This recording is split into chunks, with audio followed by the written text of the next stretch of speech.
Hello, everyone, and welcome to my channel. Today, I'll be talking about a fascinating biological discovery: how bird retinas can function without oxygen, solving a mystery that puzzles scientists for centuries. Birds possess one of the most extraordinary visual systems in the animal kingdom, and their retinas are a remarkable part of it. Unlike most vertebrates, certain bird retinas can continue functioning even under extremely low oxygen conditions. This is possible due to unique metabolic adaptations that allow their retinal cells to generate energy efficiently without relying heavily on oxygen. Such resilience ensures sharp vision during high altitude flight where oxygen levels are critically low. Most of us know that neural tissues like the brain and retina use a lot of energy. In almost all animals, this energy comes from oxygen dependent metabolism. So, it was a surprise when researchers found that birds do things very differently. Now, why is retina so special and how do the birds do things so differently? The retina, as we all know, is the light sensing tissue at the back of the eye. It's actually part of the brain and consumes more energy than almost any other tissue in the animal body. Normally, retinal cells are supplied with oxygen through a dense network of tiny blood vessels so they can produce enough energy to work. But birds are an exception. Their retinas lack blood vessels within the tissue itself, a condition that is called avascular retina. This was known anatomically, but scientists didn't understand how it worked. This absence of blood vessels helps birds see more sharply. Blood vessels can scatter light and blur vision, so having none directly in the retina improves visual acuity.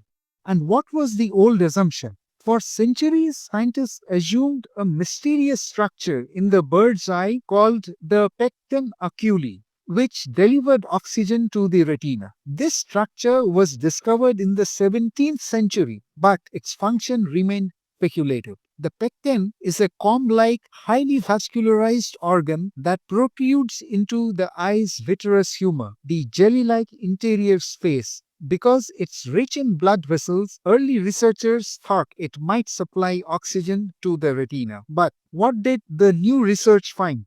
In a new study published in Nature magazine, a team led by researchers from Aarhus University in Denmark directly measured oxygen levels in the bird retina. What they found was unexpected, an absolutely bewildering marvel of the nature. The inner layers of the retina are chronically oxygen deprived, essentially anaerobic. Yes, even though the retina needs tons of energy to process visual information, most of it functions without oxygen at all.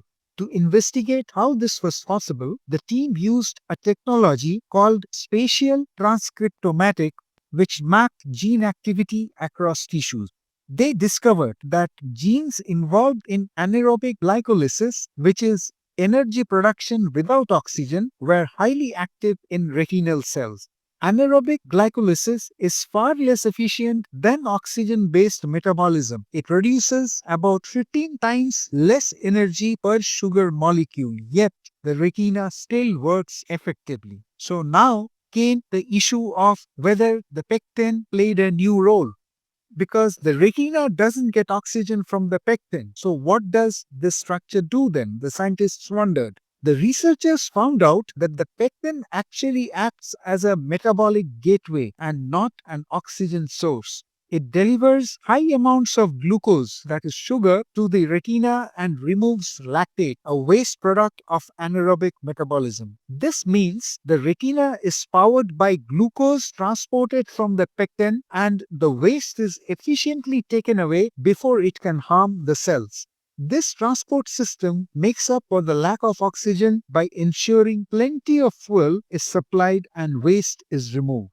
And how does this matter? How does it make things so interesting? This discovery rewrites a long standing assumption in biology. We have assumed neural tissues must rely on oxygen, but birds show there is another way. It also explains why having no blood vessels in the retina improves sharp vision. Blood vessels can interfere with light. Birds get the benefit of high acuity without this optical problem.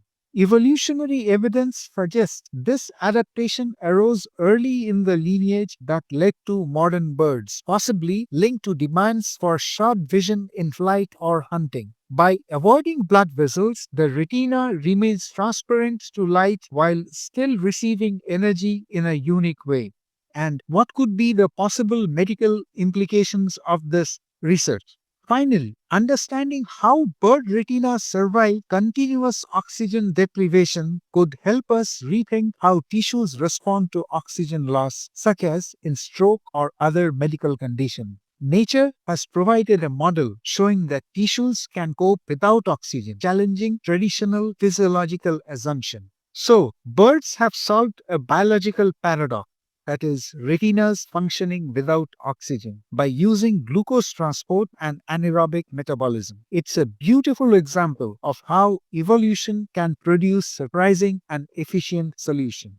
To conclude, therefore, this discovery shows us that nature always finds a way to solve even the toughest problem. The only thing is, we have to look at the right place and at the right time. For centuries, scientists believed that the retina could not function without oxygen, but birds have proved that idea wrong. Their eyes work efficiently using glucose and anaerobic metabolism, giving them sharp vision without any blood vessels blocking the light. This not only changes how we understand biology, but it also opens new doors for medical research in the future, especially in treating eye and brain diseases. Well, friends, if you found this topic interesting and learned something new today, please do not forget to like this video, share it with your friends, and subscribe to the channel for more amazing science and other interesting stories. This channel, Wide Angle, is not a pure entertainment channel. This channel brings you videos on various topics which pertains and which contains a lot of information, because I still believe that information is one of the strongest mode of entertainment. And those of you who still believe that yes, information can fetch entertainment would definitely support my efforts. That's what I believe. So, thank you very much for watching and listening, my friends. See you in the next video. Till then, take good care of yourself and God bless you.